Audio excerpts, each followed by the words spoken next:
Bonjour à tous, bienvenue dans ce nouveau numéro d'Il était une photo où nous allons partir à la découverte des rues de Versailles, Anatole France, Jeanne d'Arc et rue de la Paix. Pour commencer, voici d'abord la rue de Versailles, créée par les Allemands au début du XXe siècle, mais sous le nom de rue de l'Empereur Charles. Il s'agit ici d'une carte postale colorisée datant vraisemblablement de 1909 ou 1910. Elle montre une rue toute récente aux signes architecturaux et culturels allemands très sensibles et toujours très éclectiques, avec des bossages, des enduits colorés, du ciment peigné, des briques de couleur, des colombages ou encore des encadrements des travées en pierre de Jaumont ou en grès, une pierre plus germanique. La rue a été électrifiée à partir de 1904. Pourtant, vu sa distinction, on a encore hésité à démonter le réverbère à gaz au premier plan. Juste après la Grande Guerre, la rue de l'Empereur Charles est devenue la rue de Versailles, du nom du traité de 1919, ayant consacré la victoire de la France à l'Empire allemand défunt. À droite de cette carte postale, on peut voir une clôture du parc arboré de la Villa Château des Fontaines de Resbec. Sur cette autre carte postale datant de 1912, on peut noter une belle perspective en montée de la rue de l'Empereur Charles, avec une première maison à droite avec une façade en colombage et une belle villa d'angle tout en haut de la rue, sans oublier le poteau à droite, signe du passage à l'électricité.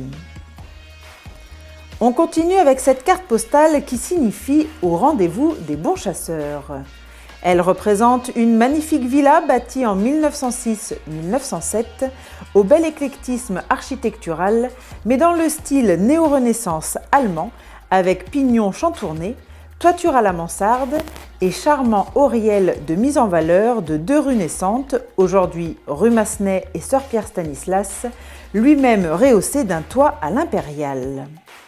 Et au devant de cette villa, on peut voir le couple propriétaire et le garde-chasse avec son chien. On passe maintenant à la rue Anatole France avec cette carte postale datant des années 30. C'est une des rues du nouveau quartier résidentiel de Romba, en suivant la pente douce de l'un des chemins menant à Villers, où il y a une rivalité d'élégance des villas. Direction maintenant la rue Jeanne d'Arc avec cette carte postale de 1920 qui montre l'urbanisation déjà très avancée de l'ancienne rue agricole dite de Longchaume grâce à la présence de l'usine sidérurgique gigantesque allemande, puis française après 1918. Sur cette photographie, on peut voir le café Philippe Müller ainsi qu'un militaire allemand ou lorrain, déjà appelé en ce cas les Malgré nous, son épouse et leur petite fille montée en Amazone sur son âne, dans la rue aujourd'hui appelée rue de la Paix. On reste dans la même rue mais cette fois après la guerre avec cette carte postale.